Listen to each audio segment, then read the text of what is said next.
Diogo has proved to be quite the surprise package since arriving on Merseyside back in the summer of 2020.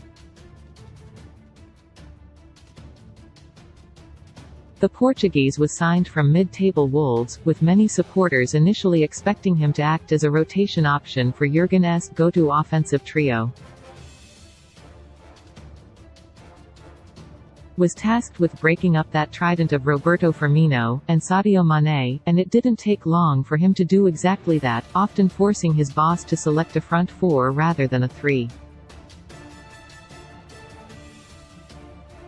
He was quick, penetrative, direct and energetic, and he proved to be a seamless fit at Anfield. Perhaps the most shocking element attached to S' game was his remarkable ability to score headers, even despite his height. Standing just 1.78 meters tall, he doesn't look like much of an aerial target upon first glance, but he's shown himself to be unusually strong when competing for balls in the air. Indeed, just under 30% of his goals for the have been scored with his head, compared to 42% with his favored right foot.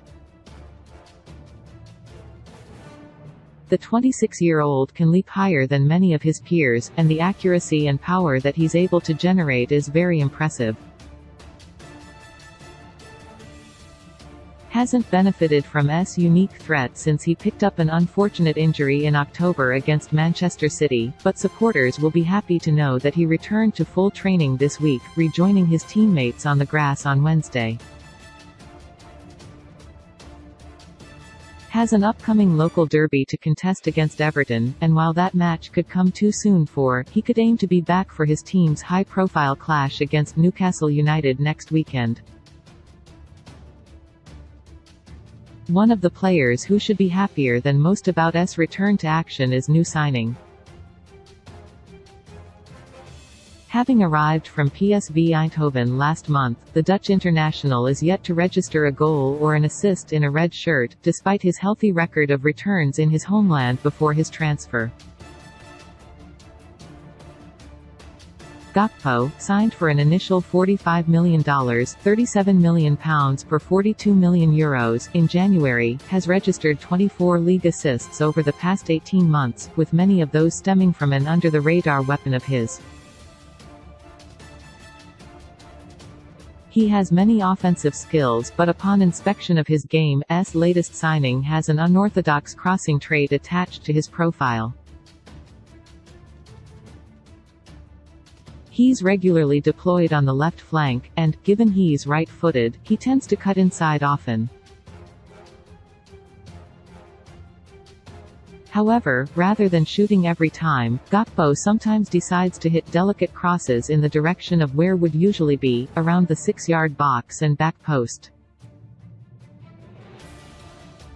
The Dutchman's chipped crosses are often subtle and precise, almost like he's used a gold club rather than his foot to strike the ball. Once S' presence in the penalty box has been restored in the coming weeks, Gakpo will have a target to aim for.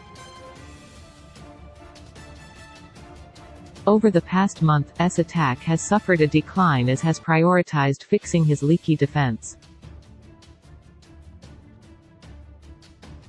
With back in the team, though, they should find their firepower in the final third once more. Explore Everton transfer after $18 million bid as FSG sent takeover warning has a big problem is set for anxious wait on Man City verdict.